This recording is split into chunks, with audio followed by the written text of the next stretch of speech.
Programa Palavra Espírita. Apoio Cultural, Drogaria São Francisco.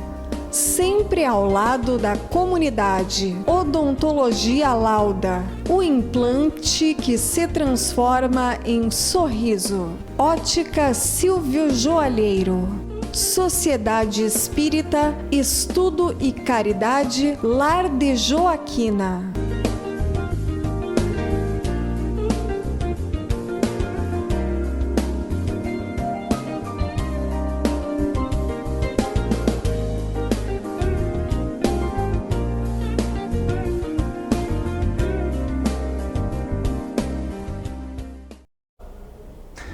Estamos iniciando mais um programa Palavra Espírita, agradecendo aos nossos apoiadores culturais Drogaria São Francisco, Lar de Joaquina, Ótica Silvio Joalheiro e Odontologia Lauda. E hoje, para minha satisfação, está aqui comigo um amigo, para umas pessoas mais idosas eu digo assim, amigo de longa data, né? Mas para aquelas mais idosas. O Lucas é meu amigo não de longa data, até de curta data, né, Lucas? Lucas Amorim, trabalhador da Sociedade Espírita Dr. Vitor Mena Barreto. Lucas, seja bem-vindo, muito obrigado por ter aceito o meu convite para estar aqui nessa tarde semi-quente, semi-fria, né? Não dá para... Por favor, fique à vontade. Dá para dizer que é uma temperatura amena, né? É uma temperatura amena, exatamente. Jader, eu que agradeço a possibilidade de estar contigo e, como a gente fala, né, de curta data nessa existência. Exatamente. Quem sabe, né? Em outras nós já não nos encontramos. É verdade, é verdade. E o Lucas está aqui hoje para a gente bater um papo sobre N assuntos, mas mais exatamente sobre o espiritismo, na verdade, o movimento espírita em Santa Maria. Mas antes da gente entrar nesse movimento espírita, Lucas, tu nasceu já numa família espírita ou tu por algum motivo te tornaste espírita? Sabe que a história do espiritismo na minha família começa de um jeito bastante diferente, assim. Já começa com uma história interessante. O meu avô, ele faleceu no ano de 1980, eu não cheguei a conhecê-lo aqui fisicamente. Mas ele começou a sua história com o espiritismo, envolveu a família com o espiritismo, quando ele teve uma doença. Ele teve um problema de câncer de próstata e ele era um daqueles assim gauchões de antigamente que não acreditava em nada a não ser no seu revólver. Sim. Então ele estava sempre piochado, como conta minha mãe, com o revólver atrás na guaiaca e não acreditava em mais nada. E aí quando ele teve esse câncer, ele teve bastante problema devido a esse câncer e ele morava com a minha avó na esquina da onde fica hoje a Sociedade Espírita Mena Barreto. Sim. Mas ele nunca tinha chegado perto daquela casa espírita, né? E aí, num certo dia, um dos trabalhadores que ia passando disse: "Seu Antônio, eu posso levar o seu nome para a irradiação? Porque a gente nota que o senhor está doente." E muitas vezes, pelo que consta, a minha mãe, ele não conseguia sentar de tanta dor. Nossa. A minha avó, que era enfermeira da casa de saúde, aplicava morfina diretamente, né, na veia dele para que ele não sentisse tanta dor. E eles levaram então, né, já que ele disse, bom, né, sem muita crença, ele disse, vai, né? Estava desenganado pelos médicos e eles levam o nome para a radiação, voltam depois do trabalho e dizem, seu Antônio, nós vamos vir aqui durante uma semana, pelo que os espíritos nos instruíram, e nós vamos aplicar passe no senhor todos os dias. No 7º dia, que a gente fechar essa uma semana, o senhor estará curado. Ele não acreditou, a minha avó também não, mas deixou que eles fizessem. 7 dias, no 7º dia, como consta a minha avó, que ainda hoje é viva nesta terra, nos conta que eles disseram, o senhor vai urinar sangue, mas não se assuste, porque o senhor estará se curando. E dito e feito, ele naquele final de semana veio a urinar sangue, depois quando retornou ao médico, o médico não soube explicar o motivo da sua cura do câncer. Então era inegável que ele precisasse retribuir de alguma forma a espiritualidade. Então ele se torna trabalhador da Vitor Mena Barreto, vai à diretoria, até 1980, pelo menos, ele passa assim, boa parte do seu tempo aqui na Terra trabalhando. Envolveu também a minha avó com essa atividade. Consequentemente, a minha mãe, que dos filhos foi a que continuou. E eu, quando cheguei na barriga, no ventre, né, fui cair em berço esplêndido. Tu já nasceu espírita, já. Mesmo antes do primeiro choro. Porque o espírito muito endividado de vidas passadas, ele não pode ter escolha. Ele tem que nascer espírita direto. Tá certo. O Lucas é um estudioso, né? Não só do espiritismo, né, Lucas, mas do movimento espírita, em particular aqui de Santa Maria, né? Nos teus estudos aí, imagino que tu deva ler coisas que cheguem até ti de todos os lugares, digamos assim. Tu sabe quando é que surgiu, digamos, o livro que o espírita deve ler para o primeiro, né? Que é o livro dos Espíritos.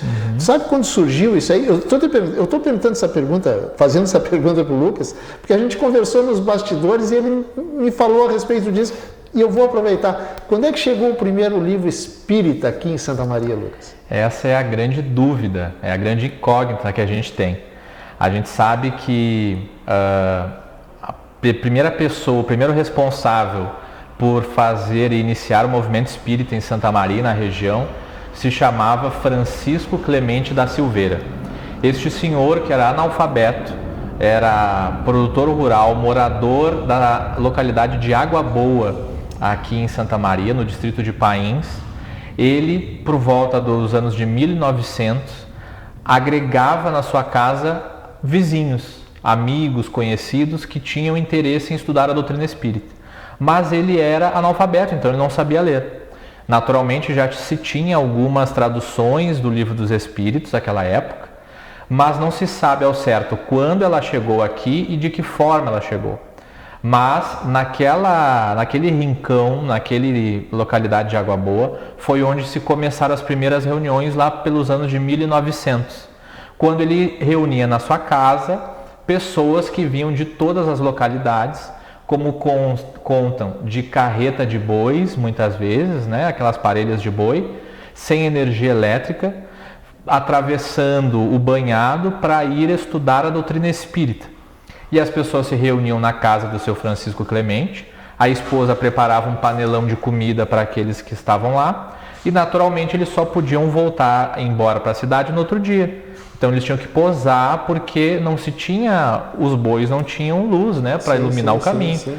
Então eles precisavam ficar. Então estudavam, jantavam e iam embora só no outro dia. E isso se repetia inúmeras vezes.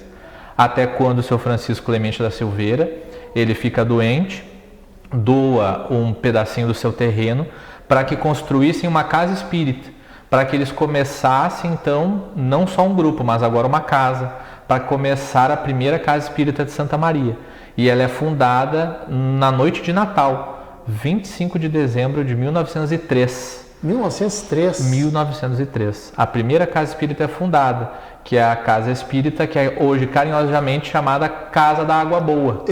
Era isso aí que eu ia te perguntar. Essa Casa Espírita ainda existe. E está em atividades. Tu conhece Gustavo? Sim. Sim, o Gustavo uma vez certeza me levou nessa casa. Então agora eu tô fechando aqui. O Gustavo me levou entra pelos fundos da universidade, isso. É isso?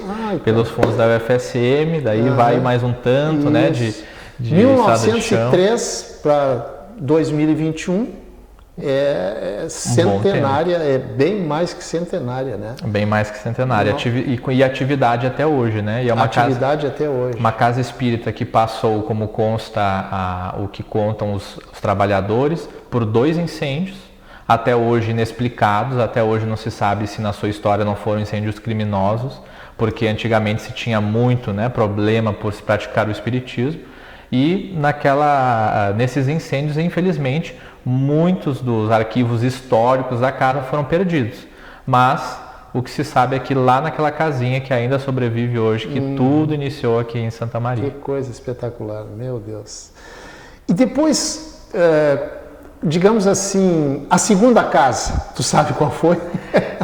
Tem algumas casas que são centenárias aqui na cidade, né, aqui em Santa Maria, Eu posso citar duas delas que se mantêm em atividade e que eu tenho certeza que tu conheces, Jader, que é a Bezerra de Menezes. Sim, Duque de Caxias. Na Duque de Caxias, que vem nascer em 1915, é uma que há pouco tempo depois, 13 anos depois, vem ser fundada, e a Sociedade Espírita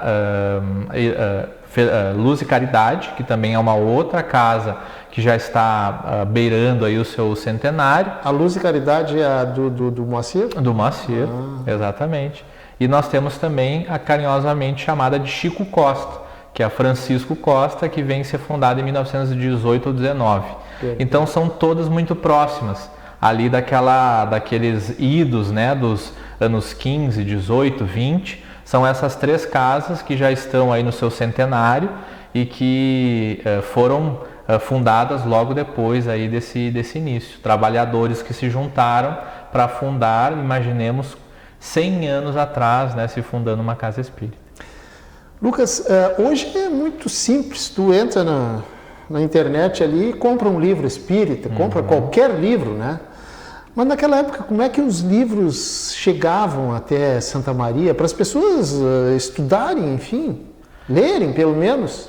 Assim como o Espiritismo chegou no Brasil por meio dos portos, né? Através da Bahia principalmente, onde nós vamos encontrar centros espíritas na cidade de Salvador, que são históricos e que têm muito mais do que 100 anos, né? Fazem as nossas casas de 100 anos aqui parecerem pequenas, né? Crianças perto.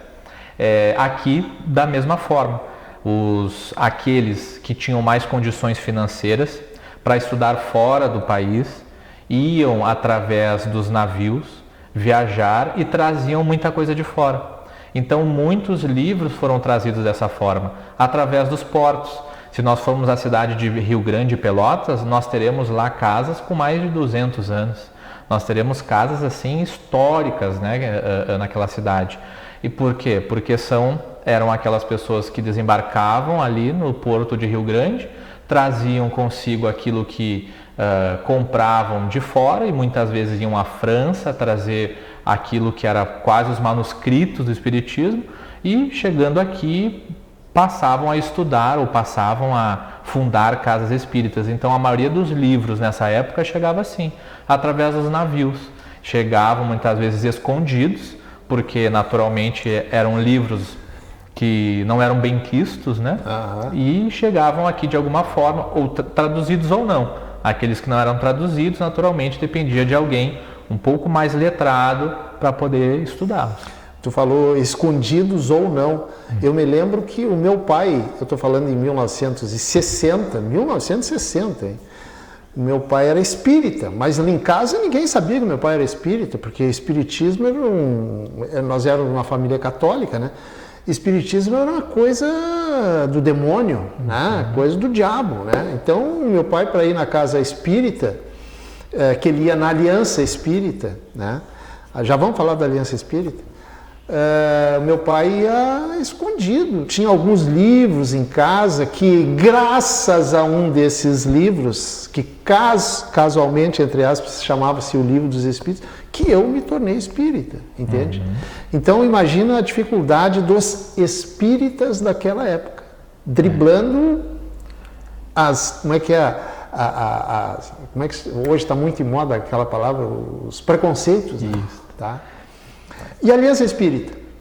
A Aliança Espírita ela vem a surgir em 1921, que foi o mesmo ano em que surgiu a Federação Espírita do Rio Grande do Sul em Porto Alegre. Em 1921, quando surge a Aliança Espírita Santamariense, é um momento extremamente importante para o espiritismo na cidade.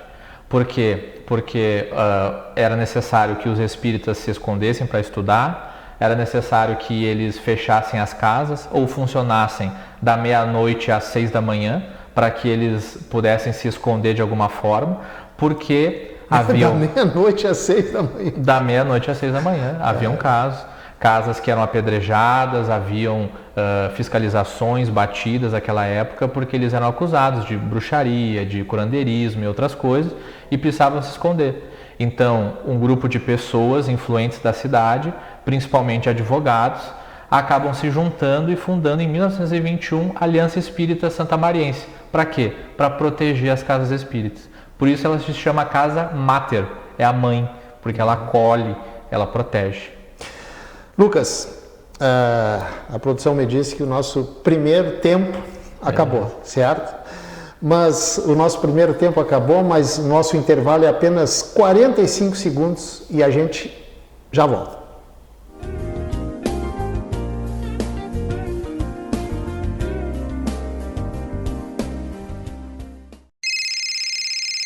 Uma conversa pode transformar uma vida. Por isso, compartilhe conosco aquilo que você não divide com mais ninguém. O CVV está com um número novo. Ligue 188. A ligação é gratuita de qualquer localidade do estado. Atendimento 24 horas. Disque 188 e converse com um de nossos voluntários. CVV, Centro de Valorização da Vida. A linha que faz você seguir em frente. Programa Palavra Espírita. Apoio Cultural, Drogaria São Francisco. Sempre ao lado da comunidade. Odontologia Lauda. O implante que se transforma em sorriso. Ótica Silvio Joalheiro. Sociedade Espírita, Estudo e Caridade, Lar de Joaquina.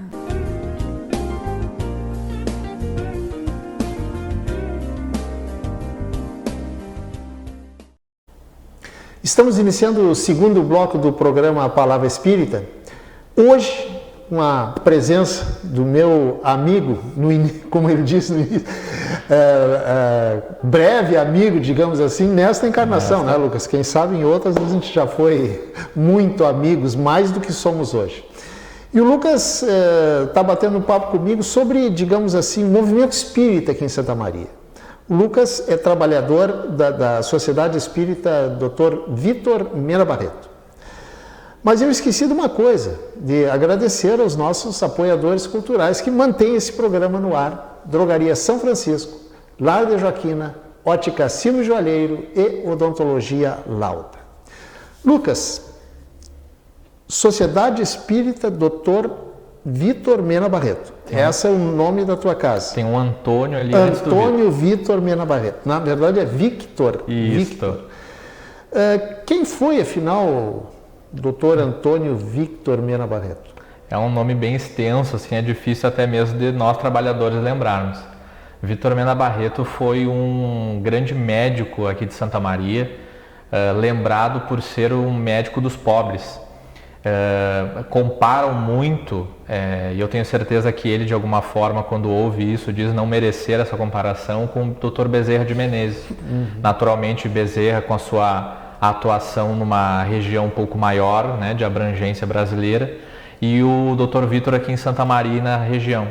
Ele foi um companheiro que lutou em uma das revoluções aqui do nosso estado e acabou se aposentando depois disso por ter uma lesão muito séria na perna. E contam alguns que viam ele descendo a Avenida Rio Branco de Santa Maria com uma bengala puxando da perna. E era muito característico de vê-lo passeando dessa forma.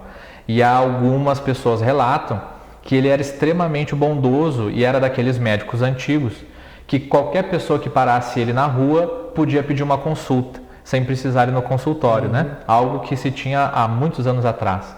Que as pessoas chegavam e diziam, Dr. Vítor, meu filho está com tal e tal coisa. Ele se ajoelhava, apalpava a criança, pegava um papel do bolso, escrevia qualquer coisa e dizia, vá lá na farmácia tal e pegue tal coisa, né?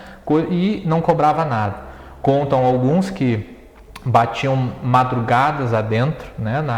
Quando ele já estava dormindo, na porta da sua casa, e solicitavam que ele então fizesse uma intervenção, alguma coisa. E contam muitos que ele ia, às vezes, até as vilas mais pobres da cidade, com aquela perninha puxando, com dificuldade de caminhar, para atender nas casas das pessoas. Ele foi homenageado um ano depois da sua morte. Ele morreu em 54, veio em 55 a ser fundado o Mena Barreto em sua homenagem. Lucas, logicamente que lá na tua casa, na sociedade, tem sessões mediúnicas. Alguma vez o Dr. Vítor Mena Barreto já se manifestou, né? em alguma das sessões? Em algumas oportunidades, principalmente, como eu citei aqui, para nos lembrar que ele também é um espírito falho. Quando a gente dá homenagem a alguém ou alguém desencarna, muitas vezes a gente quer colocá-lo ele num pedestal, né? Dizer, ó, o Lucas foi, né? Depois que eu desencarnar, né? O espírito puro, vamos homenageá-lo. A homenagem, na verdade, é para dizer que aquela pessoa foi importante, que ela não vai ser esquecida. Não quer dizer que é um espírito infalível, não quer dizer que não, que seja um espírito puro. E em diversas oportunidades ele retorna para nos lembrar sobre isso. Que nós também podemos ser lembrados, nós também podemos ser como ele, nós também podemos em algum momento, quando nós desencarnarmos, sermos lembrados pelas nossas atitudes. Basta que a gente venha a realizar aquilo que nos cabe, que é realizar o bem sempre que possível. E em diversas oportunidades ele vem para nos lembrar sobre isso, nos mostrando casos da sua vida, que não são só casos bons, só casos positivos, mas também momentos em que ele se equivocou, em que ele errou, para dizer, olha gente, eu sou um espírito falho, mas vocês podem chegar também aonde eu cheguei. Tu conhece alguma história, digamos, como é que eu vou dizer, uma história pitoresca que tenha acontecido, algum caso, entre aspas, estranho, assim, por exemplo, lá no Vítor Mena Barreto, por exemplo? Uma das primeiras histórias que a gente tem, e eu tive o prazer de poder conversar com um dos fundadores da nossa casa, que foi o seu João Batista, que hoje mora no Distrito Federal, já no auge dos seus 80 e poucos anos, totalmente lúcido, ele me contava que logo que eles fundaram a primeira casinha de madeira, que foi utilizado 5 vagões acidentados da aviação férrea, eles pegaram as madeiras e montaram a casinha de última hora, eles resolveram fazer uma sessão de materialização. Não. Eles resolveram, vamos fazer uma sessão de materialização, porque naquela época estava de forma muito famosa, o Chico Xavier e o Divaldo participavam de materializações. E eles disseram, nós também podemos fazer. Juntaram os médiuns da casa e disseram, então vamos realizar. Só que naquela época, né, você chegava, dizia, eu tô com arrepio, então já senta na mesa mediúnica que você vai agora, né, vai para frente. Né? Hoje em dia se entende que é pelo menos necessário um pouquinho de estudo, né, para saber como aquela coisa se dá. E aí conta o seu João Batista que chegaram 2 moças naquele dia, curiosas assim com a casa, com o espiritismo, alegando também, vendo coisas diferentes. Eles disseram, então sente, vamos fazer a materialização. Sentaram as meninas, começaram a fazer a leitura do Evangelho e pensar, vamos materializando, queremos materializar e tudo. E aí daqui a pouco o seu João diz que via um senhor, que a aparência de um padre, que trazia nas mãos um livro que eles entendiam ser o Evangelho. Eles, olha, nós estamos conseguindo o processo de materialização, agora então abram os olhos para que vocês possam ver. E no momento que eles abrem os olhos, as meninas correm para fora da casa, todos se desconcentram, a materialização acaba e as meninas já estavam assim, longe, né, da casa, quando eles abriram os olhos. Lucas, tu falou isso aí, me oportuniza te perguntar o seguinte, para aquela pessoa que nunca foi numa casa espírita, certo? Mas os amigos dizem o seguinte, no teu caso, tu tem que tomar um passe, tu tem que ir no centrinho, né? Tu tem que ir no centrinho tomar um passe. Mas a pessoa, louca de medo, né? Imagina, será que vou ver o que lá? O que uma pessoa vai encontrar numa casa espírita? E aí eu vou lembrar da história do meu avô de novo. Meu avô, quando foi, logo depois que ele foi curado daquele câncer de próstata, ele foi convidado a ir assistir uma sessão de palestra, uma pessoa lá na frente conversando com o público. Como ele não sabia o que encontrar lá dentro, ele disse assim, eu preciso levar minha arma, né? Fiel companheiro. Ele não sabia se não ia aparecer o capeta, o que seria, né? E aí, conta a minha mãe, ainda bem novinha, que ele colocou a arma na guaiaca e disse que ia indo. Quando ele chegou na casa espírita, ele entrou na casa, era uma noite bastante fria, então ele estava pilchado, ele estava com uma capanga assim por cima que cobria a arma e ninguém mais sabia que ele estava armado a não ser ele próprio. Ele chega no Mena Barreto, Ao final daquela sessão de palestra, ele vê que não era tudo aquilo que ele imaginava, que era na verdade uma pessoa falando sobre uma parte do evangelho para o público. Viu vários conhecidos ali sentados. Nenhuma alma penada. Nenhuma alma penada. E ao final, quando ele está indo embora, o senhor que estava ministrando então aquela noite, pega o evangelho na mão e diz assim: Senhor, vem aqui. Ele se volta e diz assim: a espiritualidade está me dizendo que a arma que o senhor precisa utilizar a partir de agora não é essa que o senhor carrega na guaiaca, é essa daqui. E entrega para ele o evangelho. E ele fica espantado porque ele até olha em volta para ver se a arma estava aparente, mas ninguém estava vendo pelo tamanho do sobretudo que ele estava. Ele pega aquele livro, vai para casa espantado, e a partir daquele momento ele entende que, na verdade, dentro da casa espírita são pessoas comuns como qualquer um de nós, que se juntam para estudar o espiritismo. Né? E ali, a partir daquele momento, ele começa a utilizar a sua arma, que era o evangelho. Tu falaste agora, acabaste de falar evangelho, a palavra evangelho. A produção está me dizendo que nós temos 3 minutos. Em 1 minuto, porque depois eu vou fazer uma segunda pergunta para encerrar. Qual é a diferença do evangelho, segundo o espiritismo, e do evangelho que todo mundo sabe que consta, que é a Bíblia, etc. Vamos tentar responder em 1 minuto. O Evangelho segundo o Espiritismo fora uma obra publicada por Allan Kardec, em que o Kardec, com auxílio da espiritualidade, junto com os espíritos amigos que vêm a auxiliá-lo, começam a fazer a tradução dos antigos evangelhos. Né? Nós temos 4 evangelistas, conforme a história conta, e ali eles pinçam então momentos importantes da trajetória de Jesus, para também colocar à luz da doutrina espírita de que forma a doutrina enxerga aqueles fatos, para que a gente tenha um outro tipo de ótica também, uma outra explicação acerca da vida de Jesus e dos evangelhos. Perfeito. 1 minuto. Esse é dos 3, tu já falaste um, agora tem mais um, depois tem mais um. Tá. Pretende escrever um livro a respeito do movimento espírita de Santa Maria? Quem sabe, né? Desejo. Eu tenho desde 2018 uma pesquisa pessoal feita, um documentário já no YouTube, para quem quiser assistir, Água Boa, o início do Espiritismo em Santa Maria, que fala exclusivamente disso. E tenho muito desejo de escrever. Quem sabe daqui a um tempo, né? Quem sabe, né? Vamos torcer para que isso aconteça, Vamos né? torcer. Puxa. Lucas, infelizmente, nosso programa diz que tudo que inicia, termina, né? Termina. O nosso iniciou e agora está terminando. Se tu quiseres deixar alguma mensagem, por favor, fica com a câmera 3 aí, que é toda tua. Eu quero deixar uma mensagem bem rápida, que é: não deixem a história do Espiritismo morrer. Aproveite, você que está assistindo, que conhece alguém que já viveu a história do Espiritismo nos anos 20, 30, 40, pergunte, anote, grave, não deixe que essa história se perca. Nós já perdemos tantas histórias que se foram com aqueles que vivenciaram, então aproveite e registre. Já que nós temos na palma da mão um celular, aproveite o seu familiar e registre tudo que ele tem para te contar, porque com certeza isso vai ser muito útil para a história da humanidade e do Espiritismo como um todo. Lucas, terminou.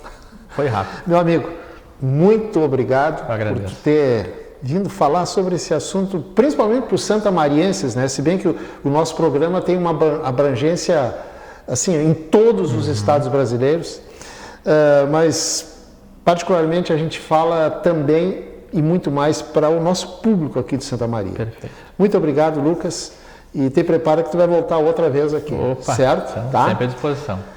E dizendo isso, eu estou encerrando o programa Palavra Espírita, agradecendo mais uma vez aos nossos apoiadores culturais, Drogaria São Francisco, Lar da Joaquina, Ótica Silvio Joalheiro e Odontologia Lauda. Muito obrigado e até o nosso próximo encontro. Tchau. Programa Palavra Espírita. Apoio Cultural, Drogaria São Francisco. Sempre ao lado da comunidade. Odontologia Lauda. O implante que se transforma em sorriso. Ótica Silvio Joalheiro. Sociedade Espírita Estudo e Caridade Lar de Joaquina.